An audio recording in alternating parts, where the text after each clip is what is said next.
Okay, welcome to our last lesson of this first unit. I hope you're feeling comfortable with everything we've done so far and the whole idea of the sinusoidal functions of sine and cosine. This lesson is strictly looking at word problems and kind of applying our understanding of the unit circle and those graphs to things that actually do repeat on a regular basis. Key things that we need to know are that the horizontal axis, and we've already seen this already, horizontal axis of our graphs is typically labeled in terms of pi, but when we do this in applications, this often represents time, and the axis can be labeled in whole numbers. And so we've seen this in a couple of the examples that we did in lesson 6. So just continuing on with that. So some examples that you're probably going to see include, we see springs, masses on springs, Ferris wheel, and flow of tides. Those are all examples of types of questions that you might run into in our course, on the test, on the provincial exam. Also talking about maximums and minimums is a really, really common question because we're looking at those peaks and valleys of the curves. So let's jump in to this first example. A piston moves vertically in a cylinder. So I like to draw as I read word problems, just a personal bias. So piston is going to be in here and sliding up and down. That may or may not be what a piston looks like, but that's what I'm picturing in my head. From its minimum height is where it starts. So it starts at the bottom. So if we're talking about height and we're starting at the bottom, I typically would be inclined to say that it's at 0. Oh, but then we keep reading and it's like, oh, never mind, that's not true. Every 20 seconds, the piston repeats its cycle from a minimum height of 15 centimeters to a maximum height of 35 centimeters. And this is happening in 20 seconds. Okay, and then it goes up and down 20 seconds to do both pieces. Okay, which means it ends up exactly where it started, which means that's one whole period. Okay, determine a sinusoidal function that models the height in centimeters of the piston at time seconds after it begins moving. So time is our input, our independent variable, because time determines where it's at. And so we would consider this kind of like our independent. And so we could even say it's the equivalent of our x. Whereas h in centimeters is our output, or a dependent variable. And so we would call it our y. That's where we're going to put it on the axes. So with this information, I'm going to use my knowledge of sine or cosine to complete it. So I'm starting at a minimum. And so for me personally, that's like a red flag. Sine starts right at the midline, right in the middle. Cosine starts at a maximum, which could be easily turned into a minimum. So I'm going to work with cosine for part A.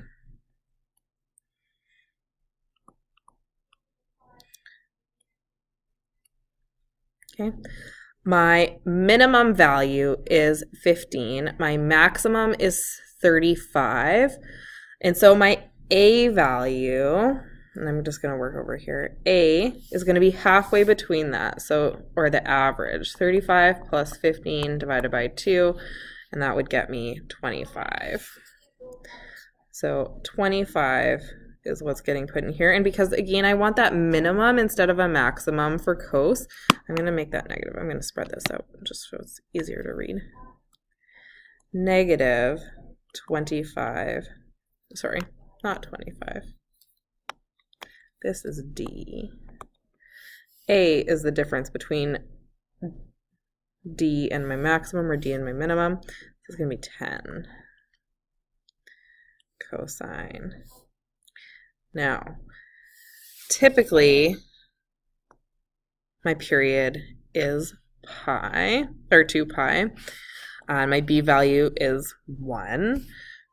So when my period is 20, the B value, I don't know why I keep doing that, B is going to be 2 pi divided by 20, or pi over 10.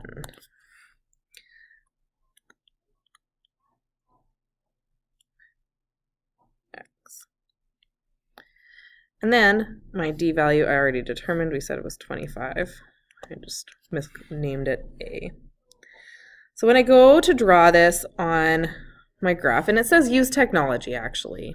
So I could go on Weebly and do this. If you have access to a graphing calculator, you could do this then. But we're going to want to look at 26 seconds. So let me just open up Weebly or not Weebly, Desmos, and I'll put this in here. There. So I'm on Desmos, not Weebly, but Desmos, and I've typed in my equation, and you'll notice that I've used H and T just like I used in the question. So that's the nice part about Desmos, is that you can be flexible. It's a little alarming if your graph isn't on your screen immediately, but remembering the values that we're oscillating between and where exactly my graph should be located, all of a sudden, if I zoom out, I can see it beautifully. So here's my graph. And the question was actually asking,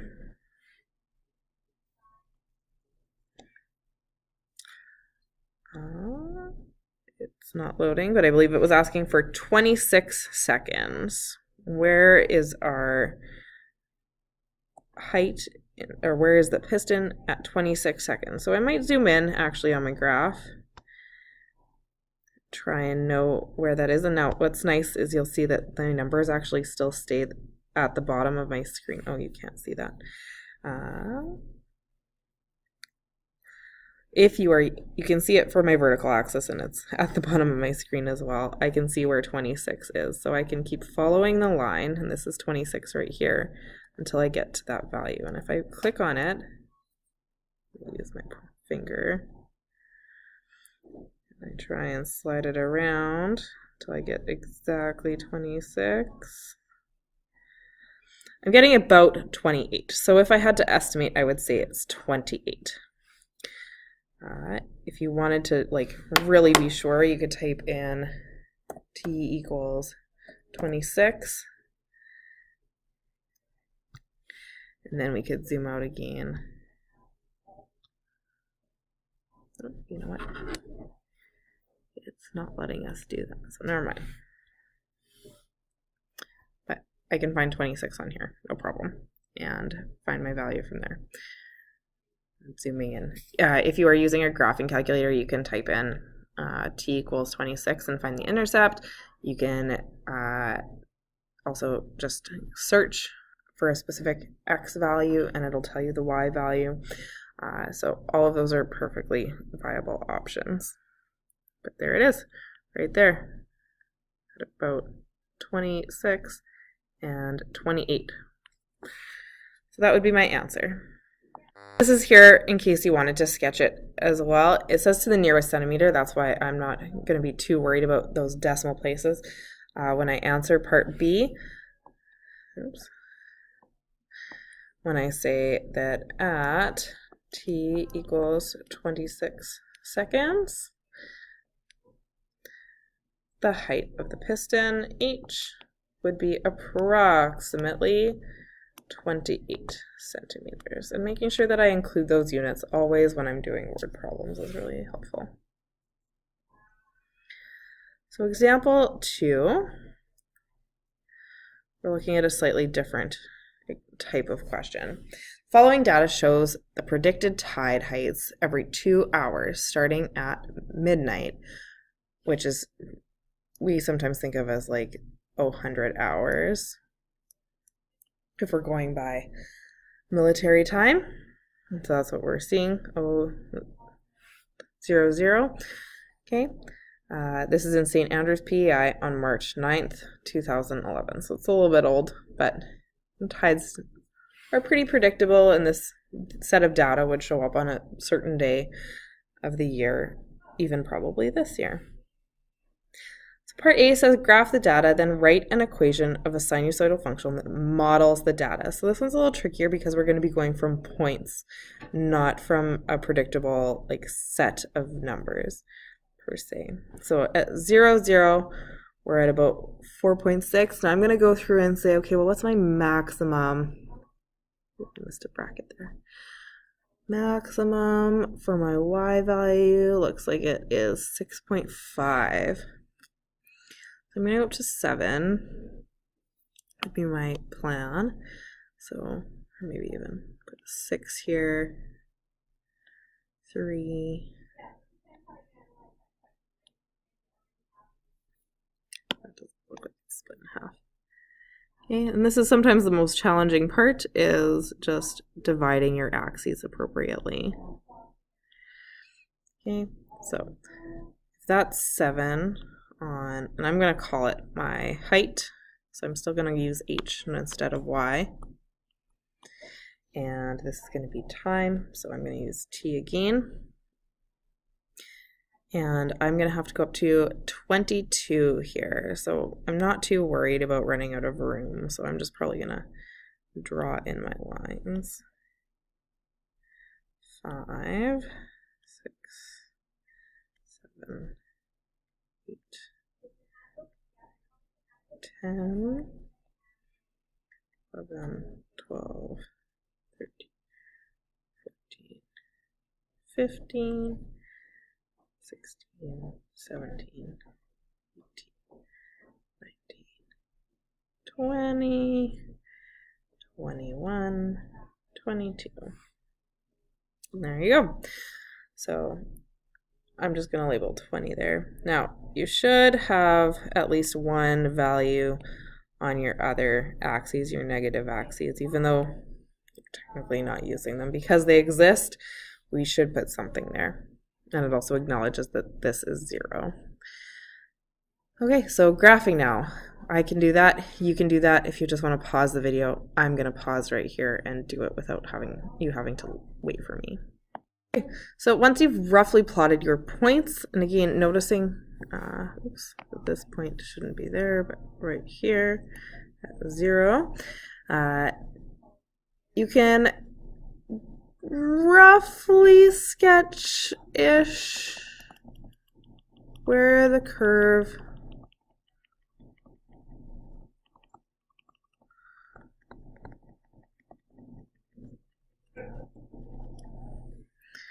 might flow.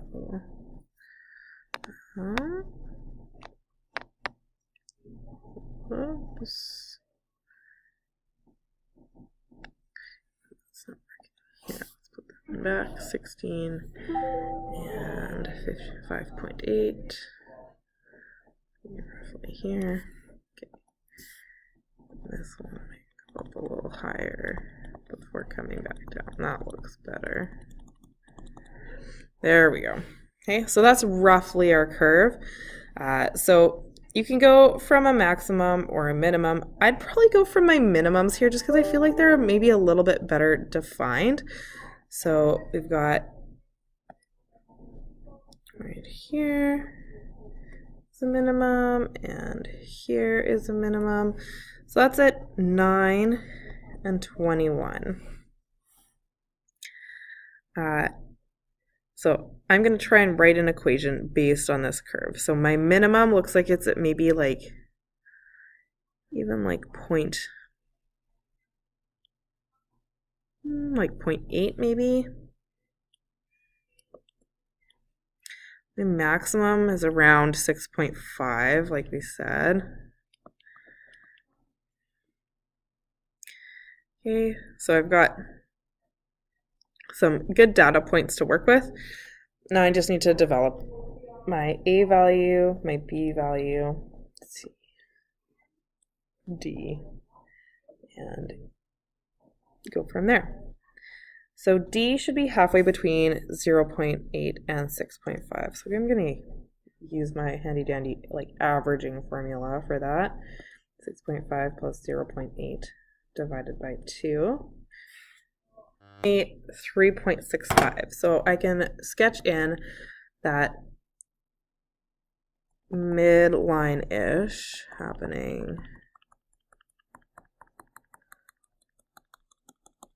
approximately there. Once I have that, I can totally figure out my A value by going, well, this is my midline and this is my maximum. What's the difference? So if I go 6.5 minus 3.65, I get 2.85 as my amplitude. My B value is going to be my 2 pi divided by my period, which is 21 minus 9, or, oh, that's going to be 12, so 2 pi divided by 12, which is the same as pi over 6. Finally, my C value. Now again, this is something that is up for debate depending on where you look at it. So you could choose sine or cosine, that's completely up to you. I'm gonna go with sine this time just because I did cosine last time, which means that I could either look at this point or here as kind of my starting points. I'm gonna use this one as my quote-unquote starting point because it's where it's going up and being true to that whole idea that my original sine curve looks like this. So starting with increasing, same thing happens here. In which case, that point is at approximately 12.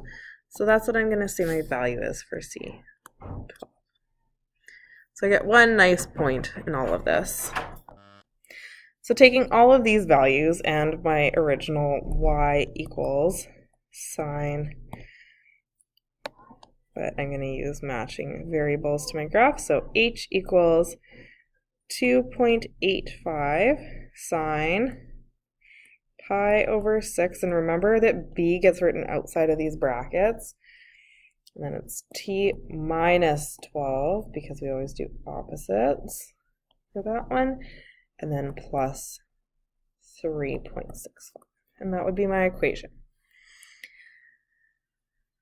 Given this equation, use technology, estimate the tide height at 1700 hours. I give the answer to the nearest tenth of a meter. So again, here I'm going to go to 1 decimal place. All right, so again, I'm going to switch over to decimals. I'm going to go in and type in my equation. So just give me a second because I'm going to have to flip back and forth a couple times. Okay, so I've plugged that in. I want to zoom out and zoom in accordingly. So if I'm looking at 17 hours, that's right here on my graph. I'm going to follow that line up until I'm looking at this point here. Now I'm going to slide it over so it kind of jives with my horizontal, and that looks like it's like maybe 5.1, I would say, because this is 5.2 here. If I want, I can just put my cursor on it. Yeah, 5.07. That would round up to 5.1. So I can feel comfortable with my answer for part B. So for part B, I would say that it would be 5.1 meters. All right. And that's my last example here. So again, I'll post some practice questions for this. You can look at some old exam questions. I've got a link if we go back up in here.